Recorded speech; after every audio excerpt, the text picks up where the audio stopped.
नमस्कार साथियों, आपका बहुत बहुत स्वागत है आपके अपने करेंट हेवन के यूट्यूब चैनल पर।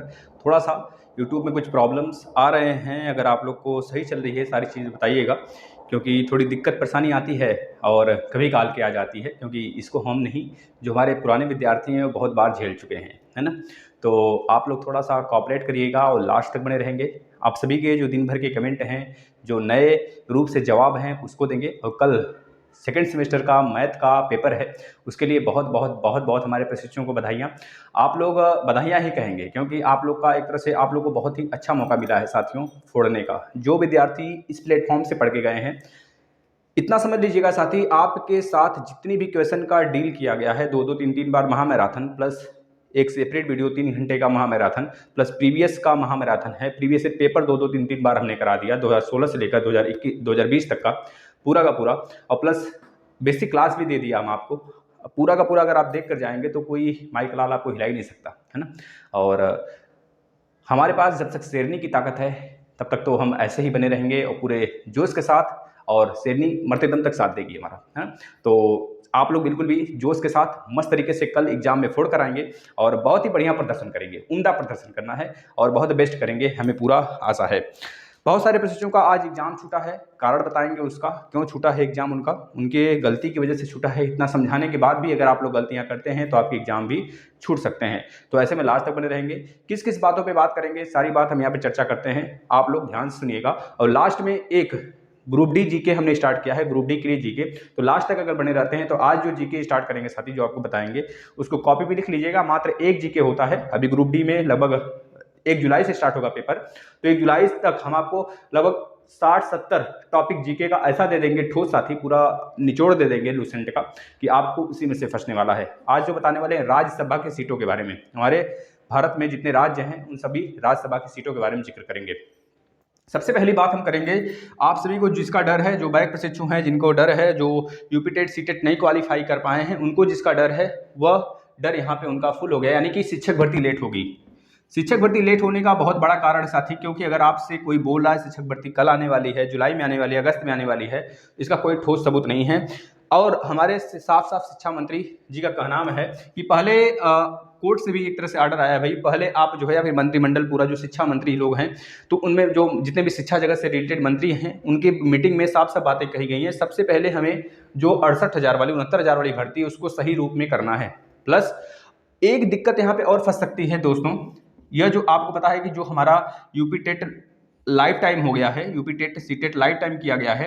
पहले 7 साल और 5 साल हुआ करता था, लेकिन अब लाइफ टाइम करने का इनका सबसे बड़ा उद्देश्य यह है कि इसमें कुछ चेंजेस देखने को मिलेंगे। हमारे एक सर हैं जहाँ पे हम पढ़ाते हैं 1 घंटे, और हमारे एक सर हैं काफ़ी लगभग यंगेस्ट, काफ़ी ज़्यादा मतलब कि अनुभव वाले हैं और काफ़ी ज़्यादा कहा जाता है, मतलब कि कई सारे यूपी टेट दे चुके हैं। तो उनके कुछ मित्र हैं जो कि चयनित हैं कहीं ना कहीं, तो उनके द्वारा बताया गया, जो 2016 और 17 की वाली जो वैकेंसी आई थी 18 वाली, उसमें चयनित हैं, तो उनको उनसे द्वारा पूछा गया, तो उनके द्वारा यही कहा जा रहा है, मतलब कुछ अनुभव तो होगा, यह नहीं कि सीएम हैं वो लोग या फिर, हाँ कुछ अनुभव है उनके पास, और क्योंकि उस विभाग में जुड़े हैं तो उस विभाग से जो भी अनुभव होता है उसको हम लोग को बताते हैं थोड़ा सा, और बताने के बाद उस चीज़ को, क्योंकि हम इस प्लेटफॉर्म से जुड़े भी हैं जिससे कि आपके पास शेयर कर सकें। तो ऐसे में उनका कहना साफ साफ है साथी कि जो यूपी टेट है इस बार, जैसे कि एकेडमिक मेरिट जो होता था, एकेडमिक मेरिट क्यों शिक्षक भर्ती लेट होगा इसके बारे में बात बता रहे हैं भाई। एकेडमिक मेरिट और लेट होने का सबसे बड़ा एक कारण और है, लोकसभा का चुनाव, 2024 का लोकसभा का चुनाव है। ये 2024 में लास्ट तक 2024 के ये क्लियर करना चाहेंगे शिक्षक भर्ती, यानी कि 2023 के मिड में, अगर बात करें साथी जुलाई में, जुलाई तक आपके सामने शिक्षक भर्ती आ जाएगी। और कितनी भर्ती आएगी याद रखना साथी, 97,000 प्लस 22,000 ये जोड़ के आएगा, यानी 1,19,000 के आसपास में आपके सामने भर्ती देखने को मिलेगी। बहुत उम्दा भर्ती होगा साथी, आप लोग बस मन लगाकर तन मन से, धन से, पूरा धन नहीं तन मन से जुड़े रहिए, जितने क्लास कराए जा रहे हैं उसको फॉलो करते रहिए।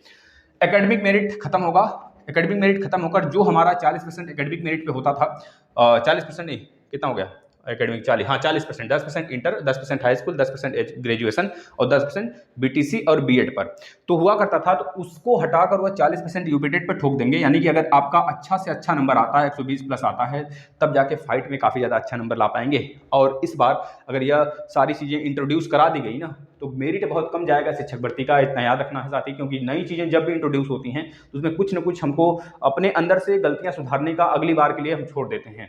तो ऐसे में नई चीज़ इंट्रोड्यूस होगा, बच्चों के लिए बहुत ज़्यादा हेल्पफुल हो जाएगा। उन बच्चों के लिए जिनका 24 गुणांक है, 23 गुणांक है और बहुत अच्छे पढ़ने में है, इस तरह से वो 16-16, 10-10 नंबर से आगे पीछे रह जाते हैं सिर्फ मेरिट की वजह से। तो इस तरह वो मेरिट की वजह से नहीं, अब सबका प्रदर्शन एक बार यूपी टेट में देखने को मिल जाएगा 40% वाला, और 60% आपका सुपर टेट में देखने को मिलेगा। इस तरह से सीधा सीधा मैदान में फाइट होगा, ठीक है ना। ये चीज़ें याद रखना है साथी आपको, और इसी वजह से लेट हो रहा है। और एक चीज़ और है भाई, इसमें साफ साफ बोला गया है शिक्षा मंत्री द्वारा कि भाई अभी हमारे पास कोई भी ठोस सबूत नहीं है या फिर कुछ भी नहीं है, कुछ भी इसका प्रोसेस चलना ही है, मतलब चर्चा भी नहीं है इसका कि शिक्षक भर्ती कहीं से भी हम लोग निकाल सकें। हाँ, अगर 4 महीने बाद चर्चा भी करते हैं तो याद रखना है 4 महीने यानी जुलाई से, 4 महीने का मतलब नहीं चल रहा है क्या, मई अभी स्टार्ट हो गया है, मई मान लेते हैं स्टार्ट हो गया, मई जून जुलाई है ना, जुलाई 2 महीने बाद, 2 महीने बाद अगर यह कहते हैं, बहुत सारे लोग कह रहे हैं सर 2 महीने बाद आ जाएगा, तो देख लेते हैं भाई। बहुत सारे लोग तो अप्रैल में कहते थे, और बहुत लोग तो ये भी कह रहे थे कि जैसे चुनाव होगा वैसे आएगा। बहुत लोग तो ये भी कहते थे चुनाव के लास्ट तक, चुनाव स्टार्ट होने से पहले पहले शिक्षक भर्ती आ जाएगी। आया नहीं ना। तो भाई ये सब राजनीति है, और राजनीति सबसे बड़ी गंदी नीति है, आपको पता होना चाहिए। अगर राजनीति अच्छे से किया जाए तो सच में राज्य बन जाता है। अगर इसी राजनीति को थोड़ा सा बेवकूफ़ी ढंग से जिस प्रकार से किया जा रहा है, और अगर इस तरह से किया जाए तो राजा का भी नीति खराब हो जाता है, और लोगों का नेतृत्व करना भी, मतलब समझ रहे हैं साथी, बहुत अच्छा नहीं लगता अपने आप में। लेकिन अगर इस तरह बात किया जाए साथी, शिक्षक भर्ती लेट होने का 68,000 प्लस 69,000 भर्ती पर क्लियर कराएंगे ये लोग अच्छे से, पूरा का पूरा साफ सुथरा। जो इसमें थोड़ी सी एक तरह से विसंगतियां हैं, इसके बाद जो एकेडमिक मेरिट है उसको इंट्रोड्यूस कराने का पूरा प्रबल संभावनाएं रहेंगी साथी। क्योंकि हमारे मतलब कि सर हैं काफ़ी ज़्यादा बड़े हैं, और बड़े का मतलब यह कि अनुभव वाले हैं, लगभग 35-36 साल के हैं, तो अनुभव वाले तो होंगे ही। प्लस वह चयनित नहीं है अभी, क्योंकि कुछ विसंगतियां थी उसके अंदर, लेकिन उनके दोस्त कुछ लोग चयनित हैं, वो पढ़ाते हैं, हमारे कोचिंग में पढ़ाते हैं। तो एक तरह से देखा जाए साथी, तो उनके द्वारा यही कहा गया कि भाई जो आपका यह इंट्रोड्यूस का पावर चल रहा है यूपी टेट का, इसमें एकेडमिक मेरिट खत्म को लेकर बात की जा रही है। यूपी टेट पर सीधे ठोका जा रहा है, और प्लस सुपर टेट पर, इस वजह से थोड़ी सी और डिले हो रहा है। और सबसे बड़ा कारण यह है साथी कि आपको लोकसभा चुनाव तक खींचना चाहते हैं 2023 तक, और सबसे बड़ा यही कारण है। कितना भी कुछ कर लीजिए, जब चाहेंगे वही तभी निकलेगा। कितना भी धरना, मुँह पटक लो, सर पटक लो, फोड़ लो, कुछ भी कर लो यार, आएगा भर्ती तो 2023 में ही आएगा। इसको लिखित ले लीजिए, क्योंकि वो 17,000 निकालेंगे तो फिर क्या भर्ती, फिर से बड़ी भर्ती आएगी। हो सकता है 17,000 में इतनी ज़्यादा भर्ती फंस जाए, फिर से वो घिसते घिसते 3 साल लग जाए। याद रखना साथी, इस बार साफ सुथरा भर्ती होगा, शिक्षा मंत्री द्वारा साफ साफ कहा गया। लेकिन अभी कुछ भी इसकी चर्चा नहीं है। आप लोग मस्त तरीके से DLED और BEd क्लियर कर लीजिए। दूसरी तरफ बच्चों की बात है, देखिए यूपी टेट की चर्चा भी हो गई, जुलाई से इसका फॉर्म, मतलब जुलाई से इसके ऊपर कार्य करना स्टार्ट कर दिया जाएगा। और सीटेट 2022 की बात कर लें, सीटेट 2022 आएगा, 2 बार आएगा, ये बात भी आप कंफर्म कर लीजिए। सीटेट 2022 2 बार आएगा। इसमें थोड़ा सा डिले प्रोसेस इस वजह से हो रहा है साथी, क्योंकि पिछला आप देखे थे कि रिजल्ट थोड़ा डिले आया था, प्लस नॉर्मलाइजेशन प्रोसेस को लेकर, मतलब इस बार ये कुछ नहीं गलती नहीं करना चाहते हैं। जो शेड्यूल निकालेंगे उसी शेड्यूल के हिसाब से आपका एग्जाम भी होगा, पेपर भी होगा, और रिजल्ट भी आएगा। सारी चीज़ें, मतलब एग्जामिनेशन फॉर्म नोटिफिकेशन भी आएगा, अगला सारी चीज़ें वो निकाल देंगे दोनों बार का। तो ऐसे में सीटेट बहुत अच्छा कार्य करता है भाई। लेकिन जब नई चीज़ें इंट्रोड्यूस होती हैं, थोड़ा उस पर कुछ हमको अलग सा देखने को मिलता है, और उसको सुधारने में कुछ एक बार तो अनुभव चाहिए ही होता है। इस वजह से ये अनुभव ले चुके हैं, और CBSE द्वारा बहुत अच्छे साफ सुथरा रूप में, इसमें कोई जितना इनका आंसर की जो आता है वही फाइनल आंसर की भी इनका आता है, मतलब उसमें कोई चेंजेस हमको देखने को नहीं मिलता है। लेकिन इस बार थोड़ा सा नया रूप था, ऑनलाइन कराया गया था, और 42 सेट थे, नॉमिनेशन के प्रोसेस थे, इस वजह से थोड़ा सा हमको डिले देखने को मिला था प्रोसेस। बस यही कारण है कि आपका इस बार का नोटिफिकेशन डिले हो रहा है। 15 मई तक हो सकता है नोटिफिकेशन आ जाए, तो ऐसे में आपके एग्जाम जुलाई वाले होंगे, और प्लस जुलाई लास्ट तक अगर फॉर्म वगैरह, मतलब जुलाई अगस्त लास्ट तक भी पेपर होंगे तो कोई दिक्कत नहीं होगा। इसके बाद नवंबर में एक होता है, नवंबर में आपके यूपी टेट 2022 भी होंगे, उसके भी पूरा का पूरा डाटा डेट आ गया है। और सितंबर में साथ ही पेट के एग्जाम होंगे, पेट पर आधारित बहुत सारी वैकेंसी, जैसे इस बार 14,000 एक भर्ती और आने वाली जिला अधिकारी का, और इसके बाद आपको पता है लेखपाल का, इसी वाले पेट पर 14,000 प्लस लेखपाल की जो है साथी, हो सकता है 14,000 इस वाले पेट पर आए, लेकिन इस वाले पेट पर जो आपका 19 जून को कराया जाना है लेखपाल वाली, वो तो कराया ही जाएगा, और जुलाई में आपका ग्रुप डी होगा। ठीक है, ये बात आपको पता होना चाहिए। दूसरी तरफ आपने देखा होगा भाई, एक बात और कर लेते हैं, फिर प्रत्यावेदन वाले बच्चों की बात करते हैं। जो प्रत्यावेदन वाले बच्चे हैं उनके लिए एक अब सुबह, मतलब अभी शाम में एक वीडियो आया था, जिनको आपने देखा होगा, जो आपके प्रदेश अध्यक्ष हैं रजत सिंह जी, तो उनका आपने पूरा वीडियो देखा होगा, वो गए थे। अभी उसके ऊपर चर्चा करते हैं, जो नहीं देखे देख लेंगे, पूरा उनके द्वारा बोला गया है। प्रत्यावेदन दूसरी तरफ भैया जो डीएलएड वाले प्रशिक्षु हैं, डीएलएड वाले प्रशिक्षु हैं जो कि जिनका एग्जाम चल रहा है, चाहे वो जिस भी कैटेगरी से बिलोंग करते हो, मतलब कैटेगरी का मतलब जिस भी बैच से बिलोंग करते हो, चाहे वो math second paper, third paper, किसी का भी एग्जाम देने वाले हों, एग्जाम चल रहा हो या फिर एग्जाम होने वाला हो, डेट के हिसाब से होगा। पहले सेकंड सेमेस्टर, फिर थर्ड सेमेस्टर। आपको पता है पहले बैक का होता है और फ्रेश थर्ड सेमेस्टर होगा, फिर उसके बाद फोर्थ सेमेस्टर होगा, फिर उसके बाद फर्स्ट सेमेस्टर होगा। फर्स्ट सेमेस्टर का 9 से 11 तक स्टार्ट है, तो उनके लिए भी महामैराथन लगाएंगे। अभी एसएसटी का महामैराथन चल रहा है, साइंस का महामैराथन खत्म हो गया है, कल एसएसटी का लास्ट महामैराथन आएगा, राजन सीरीज का कुरकुरे बैच। इसके बाद एक और महामैराथन आएगा आपके कंप्यूटर का, ठीक है, उसको देखेंगे, कंप्यूटर सिमटा देंगे एक ही वीडियो में, बस आप लोग लास्ट तक बने रहेंगे, मतलब कि देखा करिए। तो डीएलएड एग्जाम में आज क्या हुआ था साथी, बहुत सारे व्यक्ति गए थे, कह रहे थे सर मेरा पेपर छूट गया, और रो भी रहे थे, एक व्यक्ति रोते हुए फोन किए थे, सर क्या करें सर अंदर नहीं जाने दे रहे। तो भैया देखिए आप लोग की गलती है, हम आपको बार बार बोलते हैं। इसी तरह जब यूपी टेट का पेपर था, यूपी टेट का जब एग्जाम हुआ था दूसरा बार, जनवरी वाला, तो उसमें भी बच्चे लगभग 1 minute, 2 minute, 3 minute, 5 minute, 10 minute भी जब लेट गए थे, तो उसमें इसी डर के कारण गेट बंद कर दिया गया था कि भाई पेपर लीकेज के कारण। तो इस तरह से सारी चीज़ें हमको देखकर काम करना चाहिए। जब आपके एडमिट कार्ड पर सारी चीज़ें मेंशन हैं और आपको 1-2 दिन पहले सारी जानकारी दी जाती है, तो आप उस हिसाब से काम करिए भाई, पढ़े लिखे हैं और अपने समय से पहुंचने का प्रयास करेंगे।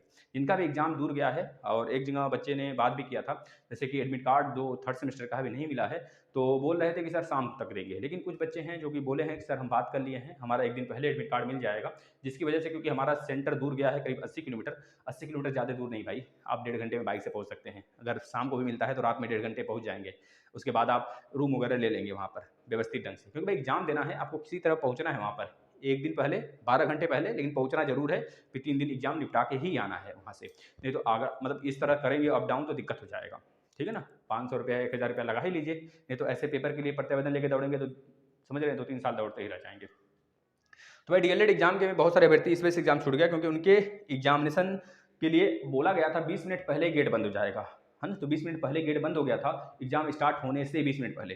तो ऐसे में आपसे रिक्वेस्ट करेंगे, चाहे जितना भी दूर, अगर 500 मीटर भी आपका है, आप पैदल भी जाते हैं, आप एग्जाम देने, तो कम से कम नहीं तो भैया 40 मिनट पहले आप वहाँ पे उपस्थित दर्ज करा ही देंगे अपना।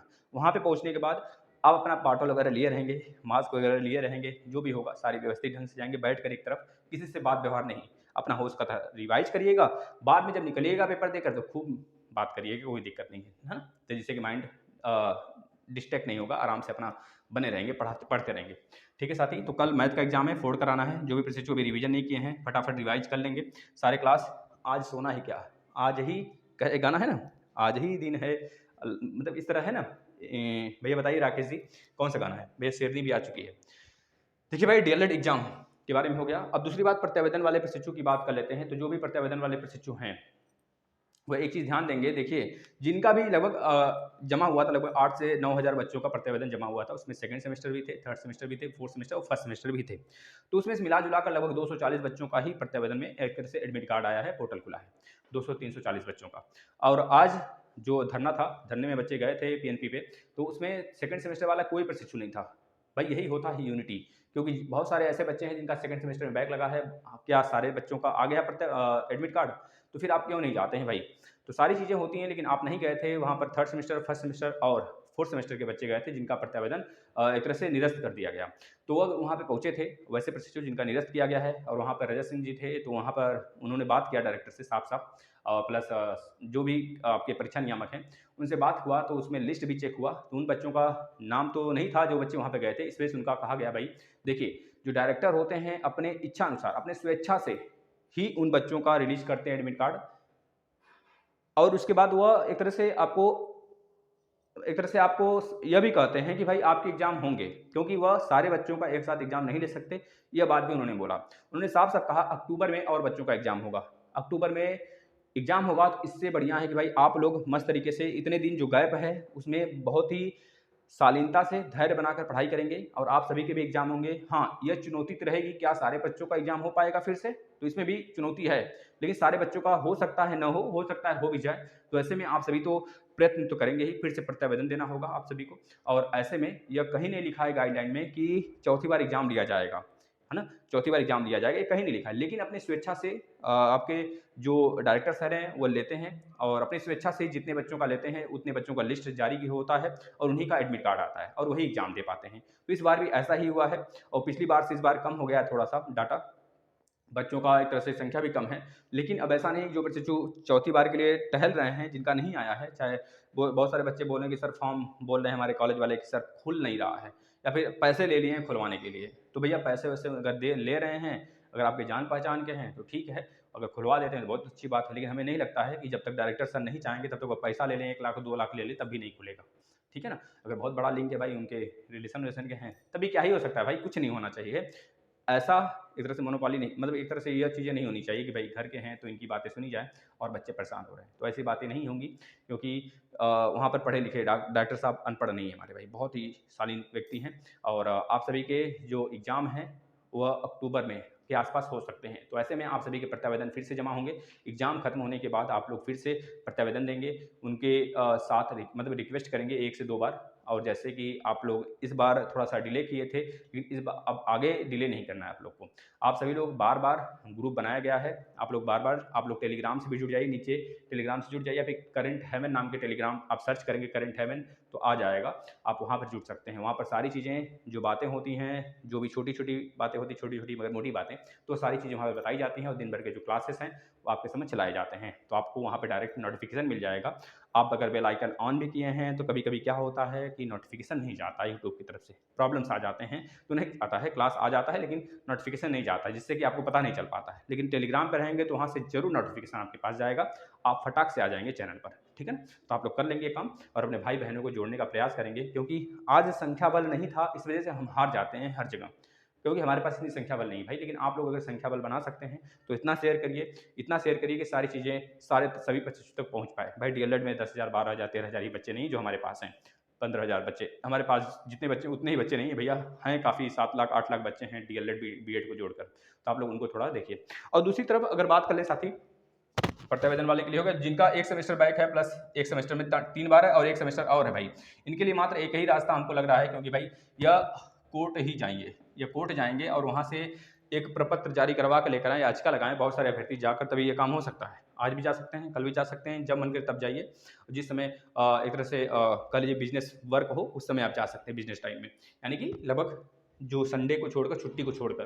तो आप वहाँ पर जाएँगे, अपना एक तरह से हाई कोर्ट में याचिका दर्ज कराएँगे साथ ही, काफ़ी ज़्यादा प्रशिक्षु रहेंगे तब, 10, 5, 100 मतलब 100 डेढ़ 100 बच्चे रहें, तो जाकर वहाँ पे याचिका लगाइए, सर ऐसी-ऐसी बातें हैं, सर गाइडलाइन में कहीं नहीं लिखा है कि हमारा बैक होगा। आप लोग पहले अगर 4 टाइम बच्चों का एग्ज़ाम ले ही रहे हैं, तो पहले उसमें हमारा एग्ज़ाम ले लीजिए जिसमें हमें चांस मिला हुआ है, अभी बचा हुआ है। और बाकी के जो बच्चे हैं मतलब जो बचा हुआ हमारा सेमेस्टर जिसमें 3 बार बैक है, चौथी बार के लिए हम देने वाले हैं, ले रहे हैं एग्ज़ाम, तो ऐसे में उसको आप रूल के हिसाब से ले लीजिए। हम प्रत्यावेदन दे देंगे, जब सारे बच्चों का एग्ज़ाम होगा तब ले लेंगे। तो ये बात आपको बोलना है और एससीईआरटी को बार-बार घेरे रखना भाई। आपका यह हक है और आपको इसके लिए वर्क तो करना ही पड़ेगा। दौड़ना भागना तो पड़ेगा ही, तभी जाके कुछ मिलेगा साथी। ऐसे में इन बच्चों की नहीं तो लाइफ बर्बाद होगी, प्लस 4 साल का, प्लस जो आप 4 सेमेस्टर किए हो 2 साल, प्लस 2 साल इधर-उधर भटके हो ना, 2 साल और लग जाएगा। तो इस तरह से प्लीज़ आपसे रिक्वेस्ट है, आगामी भर्ती जो आने वाली है, उसके लिए आप क्योंकि एक ही बार एग्ज़ाम देना है, तो देकर आराम से यूपी टेट, सीटेट देकर आप बैठ सकते हैं उसमें। क्योंकि जब तक सेकंड सेमेस्टर नहीं क्लियर है, तब तक यूपी टेट, सीटेट, रीट कुछ भी मतलब नहीं होगा, आप चाहे जितनी बार दे लें, ठीक है ना? तो ऐसे में आप लोग थोड़ा-सा विश्वास के साथ जुड़े रहेंगे, अपने भाइयों को शेयर करिए, वो यहाँ पे जुड़कर अपनी बातों को रख सकें और उनके कमेंट हम ले सकें। भाई लास्ट तक रहिए, आप सभी के कमेंट लेंगे, ठीक है ना? हाँ भाई, सभी के कमेंट लेंगे, कोई दिक्कत नहीं। क्या हुआ? कोई दिक्कत है बताइए? नहीं, कोई दिक्कत नहीं होना चाहिए भाई। सभी प्रशिक्षु, हाँ, बिल्कुल भी कोई दिक्कत नहीं होगा, सभी लोग, हाँ, स्क्रूटनी के रिज़ल्ट की बात कर रहे हैं। भाई देखिए, स्क्रूटनी का रिज़ल्ट आज आ जाना चाहिए था, लेकिन नहीं आया, है ना? देखिए, हम तो वही बोले थे भाई, हमारे सचिव जी मायावी हैं, है ना? मायावी हैं किसकी तरह भाई? मेघनाथ की तरह। पता है कि नहीं मेघनाथ कौन था? मेघनाथ लक्ष्मण जी को मूर्छित किया था, है ना? नाग फाँस डाल दिया था, फिर उसके बाद उनको मूर्छित कर दिया था। लेकिन बाद में वो हार कर वो तय कर लिया कि भाई यह एक तरह से नारायण के रूप हैं। हमारे जो राम और लक्ष्मण जी हैं, वो नारायण रूपी हैं, साक्षात नारायण हैं। रावण को समझाता है, लेकिन रावण नहीं मानता है। फिर भी वह लड़ने आ जाता है। वो कहता है, जब हमारी मौत ही है, तो नारायण के हाथ ही मौत हो जाए। तो बाद में आपको पता है साथी, और ये सारी चीज़ें तो वही एक तरह से मायावी हैं। अब जो भी करेंगे, वही करेंगे। हम इसके ऊपर कुछ भी टीका टिप्पणी नहीं करना चाहते हैं, क्योंकि उनके द्वारा बोला गया था जितना हम आपके समझ बोले। लेकिन ये बातें अब वो अपने बात से ही मुकर रहे हैं, तो क्या ही किया जा सकता है साथी। लेकिन याद रखना, आप सभी बच्चे नहीं अपना यह नहीं कहेंगे कि सर हम स्क्रूटनी डाले हैं तो स्क्रूटनी के रिजल्ट के बाद ही पेपर देंगे। हमारा पूरा विश्वास है कि स्क्रूटनी में पास हो जाएंगे। कोई बात नहीं, अगर आप स्क्रूटनी में पास हो जाते हैं, भगवान न करें ऐसा हो कि आप जो सेमेस्टर एग्जाम देते हैं उसमें फेल हो जाते हैं, तो आपका स्क्रूटनी वैलिड हो जाएगा। याद रखना है आपको। आप जाइए, पेपर दीजिए अच्छे से और बिल्कुल शांति मन से, है ना, धैर्य बनाकर आप लोग कल पेपर देंगे, जो भी सेकंड सेमेस्टर वाले बच्चे हैं, क्योंकि बहुत मेहनत किया गया है भाई हमारे द्वारा। तो आपसे रिक्वेस्ट है, आप लोग थोड़ी सी एक कदम उससे ज़्यादा मेहनत कर लेंगे तो बहुत ही मज़ा आ जाएगा साथी। दूसरी तरफ बात कर लेते हैं यूपी टेट 2021 के रिजल्ट को लेकर। थोड़ा सा बवाल छिड़ा हुआ है यूपी टेट 2021 को लेकर साथी। इसमें यह बवाल छिड़ा हुआ है, जो नॉइज वाले बच्चे हैं, इनके खिलाफ राज्य सरकार है कि भाई इनका यूपी टेट वैलिड नहीं कराना है। क्योंकि वहीं पर अगर देखेंगे, पटना हाई कोर्ट ने इनको वैलिड भी माना है, यूपी टेट सी टेट इनका यूपी टेट वैलिड भी, मतलब वहाँ का जो टेट है उसको वैलिड भी किया है। वहीं दूसरी तरफ अगर बात करें बीएड वाले प्रशिक्षुओं के लिए, बीएड धारी हैं, बीएड धारी के पक्ष में पूरा राज्य सरकार भी है प्लस केंद्र सरकार भी है। इनके खिलाफ फैसला आना बिल्कुल भी लाजमी है साथी। लाजमी है कि इनके खिलाफ, इनके पक्ष में ही फैसला आएगा, क्योंकि इनको प्राथमिक में वैलिड कराने के लिए राज्य सरकार पूरा नाके दम रगड़ चुकी है, बिल्कुल दम अपना लगा चुकी है, और प्लस केंद्र सरकार भी दम लगा चुकी है। प्राथमिक में इनका वैलिड माना जाएगा, प्लस उसके बाद ही सारी चीज़ें इनकी यूपी टेट और सी टेट के लिए, यूपी टेट के लिए वैलिड माना जाएगा प्राथमिक पे, ठीक है ना। और सी टेट तो यह दे सकते हैं प्राथमिक वाला, क्योंकि इनके लिए DSSB हो गया, KVS हो गया, ये सब एग्जाम आते हैं, तो ये आराम से भर सकते हैं उसमें, ठीक है। क्योंकि KVS DSSB भाई बहुत अच्छा जॉब है ना, तो आपको कोई दिक्कत नहीं है। एक तरह से इसमें भी वैलिड हो जाएगा, जहाँ तक 99.99 पूरा % चांस है साथी कि आपको वैलिड करार दिया जाएगा, क्योंकि राज्य में भी वही सरकार है जो केंद्र में है। तो इस तरह से 5 साल के लिए तो कोई नहीं हटा सकता। जितनी वैकेंसी है प्राथमिक में आपको मिलेगा ही मिलेगा दर्जा, है ना। कुछ बच्चे कह रहे हैं सर जो राजस्थान में है, राजस्थान में आपका BSTC है, उसमें यह देखने को मिला है कि भाई जो वहाँ पे सरकार है, राज्य सरकार है, वो अलग है, कांग्रेस, और प्लस केंद्र में बीजेपी है। इस वजह से वहाँ पर एक तरह से हमको देखने को मिला कि बीएड वालों को प्राथमिक से हटाया गया। ऐसी बात नहीं, जब हमारा सुप्रीम कोर्ट का फैसला आ जाएगा ना, तो उनको भी लागू करना पड़ेगा इस बात को, ठीक है। कोई दिक्कत नहीं, आप लोग लगे रहिए। और दूसरी तरफ बात कर लेते हैं साथी, जो नॉइज वाले बच्चे हैं, ये भी बहुत परेशान हैं, क्योंकि पिछली बार इनको मान्य किया गया था, इस बार फिर से राज्य सरकार इनको विपक्ष है, इनके विपक्ष में खड़ी हुई है भाई। लगभग 1.5 लाख यूपी में नॉइज वाले बच्चे हैं। इस तरह से लगभग 20,000 बच्चों ने इस बार यूपी टेट क्लियर किया है, लेकिन उनका मामला फंसा हुआ है। ऐसे में 22 तारीख को आने वाला था परिणाम, लेकिन नहीं आया, फिर से टल गया है। अब देखना है कब आता है, इनका याचिका पे सुनवाई कब होती है। तो इस तरह से बने रहिएंगे आप लोग लास्ट तक। आप लोग के अब कमेंट ले लेते हैं। इसके पहले हम एक बात और कर लेते हैं, ग्रुप डी के एग्जाम, मतलब ग्रुप डी के जो जीके हैं साथी, उसको ले लेते हैं। डेली यहाँ पे लिया जाता है, यह ग्रुप डी के लिए नहीं, सारे एग्जाम के लिए है। हम आज बात करने वाले हैं राज्यसभा की सीटों के बारे में। देखिए, जो सबसे ज़्यादा राज्यसभा की सीटें उत्तर प्रदेश में अपने हैं, 31 राज्यसभा की सीट है, प्लस महाराष्ट्र में 19 है, याद रखेंगे। इसके बाद तमिलनाडु में 18 है, आप लोग लिख लीजिए। हमने क्या बोला, यूपी में 31। इसके बाद महाराष्ट्र में 19 राज्यसभा की सीट। अच्छा, राज्यसभा किस अनुच्छेद में आता है तो बता देंगे भैया। देखिए 79, 80, 81, मतलब कि 79, 79 को 79 कहते हैं ना, 79 मतलब हाई वाला, यह वाला जो होता है ना। 79, 69 में कन्फ्यूज ना हो भाई, हम भी कन्फ्यूज होते हैं, हमको 59, 69 में कन्फ्यूज जाता है कभी कभी। 59, 69 ये सही रहता है। अंग्रेज बन गए ना, ससुर सब अंग्रेज बना के चले गए। 79 में संसद का जिक्र हुआ है, 80 में राज्यसभा का जिक्र हुआ है, राज्यसभा, और 81 में लोकसभा का जिक्र हुआ है, याद रखेंगे। यानी कि 79 मतलब 79, इसे बोलते 79 के बाद 80, 79 और 89 में भी कंफ्यूज होते हैं भाई हम बहुत ज़्यादा, इसमें 79, 89, तो हम 89 और 70 सही है ना। 79 इसको कहते हैं, 89 इसको कहते हैं, 89 के बाद 90 आता है, सही है। 79 के बाद 80 आता है, ठीक है ना। तो 79 में राज्यसभा का जिक्र हुआ है, और 80 में 79 में संसद का जिक्र हुआ है, और 80 में राज्यसभा का जिक्र हुआ है, और 81 में लोकसभा का जिक्र हुआ है। इस तरह देखेंगे तो राज्यसभा की सीट यूपी में 31 है, महाराष्ट्र में 19 है, इसके बाद तमिलनाडु में कितना भाई 18 है, इसके बाद देखेंगे बिहार में 16 है, इसके बाद देखेंगे वेस्ट बंगाल में दीदी के गढ़ में 16 है, इसके बाद दीदी के घर में और बिहार में दोनों में 16 है, 16। कर्नाटक में 13 है, याद रखेंगे। आंध्र प्रदेश में कितना 11 है, याद रखेंगे। मध्य प्रदेश में भी 11 है, याद रखेंगे, मामा के गढ़ में। इसके बाद गुजरात में भी 11 है, याद रखेंगे। गुजरात, मध्य प्रदेश और आंध्र प्रदेश में 11 है, ये चीज़ याद रखेंगे। इसके बाद उड़ीसा में 10 हैं, और कहाँ 10 है भाई, राजस्थान में भी 10 है। उड़ीसा राजस्थान में 10 है, केरल में 9 है, पंजाब में 7 है, और असम में भी 7 है, याद रखेंगे। और तेलंगाना में भी 7 है, तेलंगाना, पंजाब और असम, इस समय 7 हैं। इसके बाद आ जाते हैं झारखंड में 6 हैं, छत्तीसगढ़ और हरियाणा में 5 हैं, याद रखेंगे। हिमाचल प्रदेश में 3 हैं, इसके बाद उत्तराखंड में 3 हैं। अब जितने नॉर्थ ईस्ट के राज्य बचे प्लस गोवा, नॉर्थ ईस्ट के राज्य प्लस गोवा, गोवा में दो, नहीं गोवा नहीं, गोवा छोड़ दो, गोवा नहीं, जितने भी नॉर्थ ईस्ट के राज्य बचे जैसे कि नागालैंड हो गया, मिजोरम हो गया, मेघालय हो गया, मणिपुर हो गया, त्रिपुरा हो गया, और आपका एक तरह से अरुणाचल प्रदेश हो गया, इसके बाद हाँ गोवा, गोवा भी हो गया और सिक्किम हो गया। जितने नॉर्थ ईस्ट के राज्य पाँचों के पाँचों हैं, सॉरी सातों के सातों, है ना, कौन कौन से भाई? अरुणाचल प्रदेश, नागालैंड, मिजोरम, मणिपुर, त्रिपुरा, मेघालय और एक असम। असम को छोड़ दीजिए, असम के सिवा छः के छः राज्य प्लस सिक्किम और गोवा, इन सब में एक एक ही राज्यसभा की सीट है, इस बात को याद रखेंगे। ठीक है भाई, चलिए हम आ जाते हैं, थोड़े आपके कमेंट ले लेते हैं फटाफट। आप लोग प्लीज़, आपसे रिक्वेस्ट होता है कि इस वीडियो को ज़्यादा से ज़्यादा शेयर किया करें, जिससे कि और भी प्रशिक्षु इस वीडियो से जुड़कर अपनी सारी डाउट क्लियर कर सकें। और आप सभी के कमेंट बहुत प्यारे प्यारे आते हैं भाई। देखिए हाँ, अंकित गंगवार जी का एक डाउट था, हमने क्लियर किया, अच्छा लगा मुझे। और भाई उसको थोड़ा सुधार लीजिएगा आप, वहाँ पर -3x होगा, 4x नहीं, हमने शायद उसको देखकर माइनस उस वाले को XYZ को भी इसमें जोड़ दिया था, तो उसको थोड़ा सा स्किप करिएगा। और छोटी छोटी भाई देखो 100 अगर न्यूमेरिकल लगा भी रहे हैं तो उसमें 1-2 मिस्टेक्स तो हो ही सकते हैं हमसे भाई, है ना, बाय द वे हो भी जाता है तो माफ करिएगा। और आप लोग कमेंट कर सकते हैं और उसी से हम आपके सोल्यूशन भी दे देंगे वहाँ पे। प्रीति सिंह जी का कहना है सर मेरा थर्ड सेमेस्टर में, हाँ भाई देखिए थर्ड सेमेस्टर का हमने पूरा मैराथन ले लिया है। सेकंड सेमेस्टर का महा मैराथन बहुत आया है, सारे प्रीवियस ईयर के पेपर हुए हैं हर साल के, fourth semester, third semester, second semester सब कुछ हुआ है। आप आओ तो सही। हाँ, सीटेट का भी हम कराते हैं, सुबह कराते हैं, जैसे सीटेट का मैथ चल रहा है, सीटेट का सीडीपी लगभग खत्म कर दिए हैं, सीटेट का मैथ चल रहा है रोज सुबह 7 बजे। अगर आप देना चाहते हैं अच्छे नंबर से तो जुड़ जाइए, लग जाइए।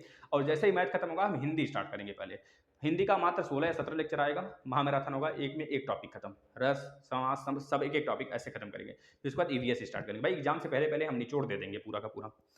प्रीति सिंह जी का कहना है सर मेरा थर्ड सेमेस्टर में 2018 बैच में से सेकंड बार बैक था मैथ में, कॉलेज वाले बोल रहे हैं, देखिए अब कॉलेज वाले बोल रहे हैं कि फॉर्म खुलेगा या नहीं खुलेगा, इस पर मत जाइए। अब अगर नहीं खुला है तो अब तक अब नहीं खुलेगा क्योंकि एग्जाम स्टार्ट हो चुका है, तो ऐसे में कुछ नहीं किया जा सकता। आप चाहे जितना एड़ी चोटी का जोड़ लगा लीजिए, कोई भी हो, एड़ी चोटी का जोड़ कुछ भी लगा ले यार, अब कुछ नहीं उखड़ने वाला है, कुछ भी हो जाए। अब एग्जाम स्टार्ट हो चुका है, प्रोसेस जिसका हो चुका है, जितनी भी कापियां बढ़ चुकी हैं, जितने भी पेपर बन चुके हैं, सब कुछ उतने ही बच्चों को होगा। अब जो बच्चे नए हैं, नए ग्रुप से जुड़े हैं, उनका कुछ नहीं हो सकता, चाहे एड़ी चोटी का जोड़ लगा लो, चाहे 1 लाख 2 लाख कुछ भी दे लो, कुछ भी नहीं उखड़ने वाला है। अब अगर ज़्यादा कुछ हो सकता है तो सीधे डायरेक्टर के पास पूछो, ठीक है ना। प्रीति सिंह जी आपके एग्जाम होंगे, thank you so much sir. देखिए भाई आपके एग्जाम होंगे लेकिन अक्टूबर में होंगे, प्रत्यावेदन वालों का। कोमल कुमारी जी का कहना है, थैंक यू भाई, थैंक यू सो मच बहन जी। अविनाश डिम्पल तिवारी जी का कहना है, इनका एक अच्छा सा कमेंट भी आया है, रुक जाओ देख लेते हैं इनका। हाँ यहाँ पर है, देखिए भाई इनका कमेंट है, थैंक्स यू सर जी, अपना आशीर्वाद बनाए रखिए, आप वर्ल्ड बेस्ट टीचर हो। भाई ये सब नहीं, लेकिन हाँ यह है कि हम आपके टेंशन उतने तो हद तक दूर ही कर सकते हैं जितने आपको होते हैं, ठीक है ना। ऋचा कुमारी बहन जी बहुत परेशान है, आपको परेशान नहीं होना है। आपके अगर से 2 सेमेस्टर में बैक है ना भाई, एक में 3 बार बैक है, एक में किसी में और बैक है, तो पहले आपको उसमें बैक क्लियर करना है जिसमें चांस बचा हुआ है, प्लस उसके बाद आपको प्रत्यावेदन देना होगा। यह काम सिर्फ आप कर सकते हो दौड़ धूप कर। कामिनी जायसवाल जी का कहना है सर नमस्कार, मेरा सेमेस्टर 2 में 2019 में 2 बार बैक सेमेस्टर है लगा हुआ है, तो बस उसका कल तो एग्जाम है मैथ का। भैया मैथ का 2 बार अगर बैक लगा है, तीसरी बार के लिए एग्जाम है, आप लोग दीजिए उसको, एडमिट कार्ड भी निकल गया बच्चों का। प्रीति सिंह जी या तो कॉलेज की लापरवाही, मेरा एग्जामिनेशन फॉर्म ही ना भरें हो। देखिए भाई कॉलेज की लापरवाही एग्जामिनेशन फॉर्म की नहीं है भाई। अगर आप सेकंड सेमेस्टर में आप, अच्छा यह बात है, आपका सेकंड सेमेस्टर में आपने पैसा भी दे दिया तो एग्जामिनेशन फॉर्म नहीं भरा गया। भाई एग्जामिनेशन फॉर्म क्यों नहीं भरे, उसके लिए आप जिम्मेदार हो। आप उसको देखे होते, रिसिप्ट वगैरह शायद मिलता है कि नहीं मिलता है, ये चीज़ रिसिप्ट शायद नहीं मिलता है, लेकिन आपके कॉलेज में जब पैसा दिया हो सेकंड सेमेस्टर के लिए भाई, तो आपका 1 साल तो ऐसे ही चला गया। फिर तो बताओ क्या ही किया जाएगा, फिर ऐसे गलतियां करोगे तो फिर भुगतोगे आप ही ना भाई। ऋचा कुमारी जी टेलीग्राम ज्वाइन कर लो। हाँ भाई टेलीग्राम देखिए, जिन बच्चों को नहीं मिल रहा है वो नीचे डिस्क्रिप्शन में लिंक भी दिया गया टेलीग्राम का, आप ज्वाइन हो जाएंगे ना। सही, अगर टेलीग्राम से नहीं जा रहा है तो आप करंट हेवन सर्च करेंगे, आपको मिल जाएगा पूरा का पूरा, ठीक है भाई। उसमें वीडियो वगैरह होगा चैनल का, आप देख सकते हैं। सर शेरनी कौन है भाई? शेरनी तो मेरी जान है, जान, ठीक है भाई, जान है, जान नहीं जहान है, ज़िंदगी भर के लिए हो, ठीक है भाई। ये सारी चीज़ें क्यों पूछ लेते हो आप सभी लोग, है ना, ठीक है ना। हाँ अभी इसमें पढ़ा रहे हैं, पढ़ लो। ऋचा कुमारी जी का कहना है अनिकेत साहू नहीं मेरा, ठीक है भाई। प्रीति सिंह जी का कहना है, प्रीति सिंह जी हमने बता दिया भाई, अनिकेत साहू लिस्ट में तुम्हारा नाम आया है या नहीं, नहीं आया होगा जिसका, तो नहीं आएगा भैया, अब नहीं होगा एग्जाम। जिसका नहीं आया होगा उनका एग्जाम नहीं हो सकता, कितना भी एड़ी चोटी का जोड़ लगा लेंगे अब आप लोग, क्योंकि आज प्रदेश अध्यक्ष ने साफ साफ वहाँ पर, माननीय प्रदेश अध्यक्ष जो आपके हैं वो गए थे और वहाँ पर सारी बातें, हमने वीडियो भी डाला है उनका, आप देख सकते हैं। Thank you sir ji, thank you भैया, आपको भी बहुत बहुत थैंक यू। कंप्यूटर की लंबी मैराथन ले लीजिए, बिल्कुल लेंगे। सोनल सक्सेना, है ना, भावी शिक्षक, जरूर लेंगे। बहन जी आप घबराएं ना, जिस प्रकार से एसएसटी का आ रहा है, कल एसएसटी का लास्ट आ जाएगा थर्ड सेमेस्टर का, पूरा राजन सीरीज का दूसरा मैराथन लेंगे एसएसटी का। और एसएसटी हमने बहुत निचोड़ दे रखा है, एक एक चीज़ बता रखे हैं। आज 175 क्वेश्चन कराए थे, जो बच्चे देखे नहीं देख लें, 1 घंटे में 175 क्वेश्चन प्लस पूरा आपको उस पर एक तरह से बेसिक देते हुए क्लियरिफिकेशन पूरा अच्छे से कराए हैं हम, देख लेंगे उसको। कल इस पे लास्ट आएगा, फिर उसके बाद एक दिन कंप्यूटर का क्लास लगा देंगे। प्रीति सिंह जी, सर मेरा 2018 थर्ड सेम में बैक है, तो क्या किया सकता है भाई? देखिए इसके बाद कौन है भैया? अनिकेत साहू जी, क्या दिक्कत है भाई? सुभाष सिंह, राधे राधे गुरु जी, राधे राधे भाई। बहुत बहुत अच्छा, बहुत बहुत बधाइयाँ आपको, आप लोग ऐसे सोचते हैं हमारे लिए। मतलब कि हमारे क्या, अब सीधा सैनिक के लिए सोचते हो, बस इतना समझ लो। बस वह स्वस्थ तो सारी हमारी स्वस्थ हो गए, हम स्वस्थ भी होंगे, मस्त तरीके से पढ़ाएंगे आप लोग को, आपके सिलेक्शन तक आपके साथ रहेंगे। साथ ही साथ रहने का मतलब एक प्लेटफॉर्म जब तक है ना तब तक आप साथ हो, और सैनी है तो प्लेटफॉर्म है तो हम रहेंगे। Anshika Yadav ji, thank you so much sir, अपना आशीर्वाद बनाए रखें बिल्कुल। सर दिखा दीजिए। देखिए भाई, एक दो लोग ऐसे आ जाते हैं जैसे कि जब चैनल इंक्रीज होने लगता है तो वो अपने मतलब एक तरह से वायरस बन के आ जाते हैं, तो इन वायरसों पे ध्यान नहीं देना है, इनको ऐसे ही हटा देना है। दीपांशी सिंह जी का कहना है, सर सारे सब्जेक्ट पढ़ाते हैं क्या? जी भाई, यह आपका हमारे प्रशिक्षुओं का, हमारे फैमिली का, प्लस सबसे बड़ा जो है हमारे सर पे हाथ है हमारे सैनिक का। Mister VK Yadav ji, sir semester 2 बार बैक क्या पेपर दे सकते हैं? बिल्कुल दे सकते हैं, 2 बार बैक है बिल्कुल दीजिए भाई पेपर। 2 ही बार बैक है ना, तीसरी बार के लिए आप दीजिए उसको। भाई देखिए, कुछ प्रशिक्षु ऐसे सोच रहे हैं कि सर अगर हमारा प्रत्यावेदन है तो क्या हमें सारे सेमेस्टर के मतलब उसी जिस सेमेस्टर में हमारा प्रत्यावेदन दिए हैं जिस सब्जेक्ट के लिए, उसी सब्जेक्ट का एग्जाम देना होगा कि सारे सब्जेक्ट का? भाई उसी सिंगल सब्जेक्ट का एग्जाम देना होगा आपको जिसमें बैक है, ठीक है ना। Riya Tiwari ji, sir please 4 semester scrutiny result बताया। भैया देखिए, इस पे कुछ नहीं कहा जा सकता। अब यह है कि आपके अगर 4 सेमेस्टर के स्कूटनी के रिजल्ट हैं तो सिर्फ एक अनुमान लगाया जा सकता है, 4 सेमेस्टर की स्कूटनी के रिजल्ट 4 सेमेस्टर के एग्जाम से पहले आ सकते हैं, यही हम कर सकते हैं। 4 सेमेस्टर के एग्जाम स्टार्ट हैं शायद 2 के बाद स्टार्ट हैं, 2 और 9 के बीच में है शायद ना, 2 के और 9 के बीच में है। तो ऐसे में 4 सेमेस्टर के एग्जाम स्टार्ट होने के पहले हमको स्कूटनी का रिजल्ट देखने का पूरी की पूरी एक तरह से चांस बन रहे हैं, ठीक है ना। कुमारी सुनीता जी का कहना है, सर जी मेरा फर्स्ट सेमेस्टर में 3 बार बैक लगा है, तो अगर प्रत्यावेदन में आपका नाम आ गया होगा लिस्ट में, जो पोर्टल है खुल गया होगा, तो आपका एग्जाम हो जाएगा, नहीं तो फिर अन्यथा कंडीशन में आपका अक्टूबर में एग्जाम होगा भाई। यह आज के नोटिस से आज के जो प्रदेश अध्यक्ष हैं उनके द्वारा पता चला है। Swati Singh ji, thank you so much. जिस सब्जेक्ट में 3 बार बैक है भैया आपके लिए बताए हैं, जिस बार 3 बार बैक है केवल उसी का ही आपको एग्जाम देना होगा, है ना। आपको अदर सब्जेक्ट का नहीं देना होगा। जिस भी सेमेस्टर में है 3 बार बैक, सिर्फ उसी सब्जेक्ट उसी सेमेस्टर के उसी सब्जेक्ट जिसमें है 3 बार उसी का एग्जाम देना होगा, और अन्यथा अदर का नहीं भाई। दिशाद बानो जी का कहना है, सर मेरा 2 सेमेस्टर में 3 बार बैक आया था सर, एडमिट कार्ड आ गया, आएगा कोई इन्फॉर्मेशन? भाई देखिए, अगर अभी तक नहीं आया है तो नहीं आएगा, और यह नहीं कहेंगे कि आप निराश हो जाइए, आपके एग्जाम हो सकते हैं, ऐसे में आप फिर से प्रत्यावेदन देंगे एग्जाम खत्म होने के बाद। कुमारी रंजना कुमारी जी का कहना है, सर 4th सेमेस्टर में का स्कूटनी का रिजल्ट भी बता दिया गया आपको। यह रहा सारा आपका कमेंट। आपको अच्छा लगा हो तो वीडियो जरूर शेयर करिएगा, जिससे कि और भी प्रशिक्षु जो परेशान होते हैं वह इस प्लेटफॉर्म से जुड़कर अपनी अच्छी तरीके से तैयारी कर सकें। धन्यवाद।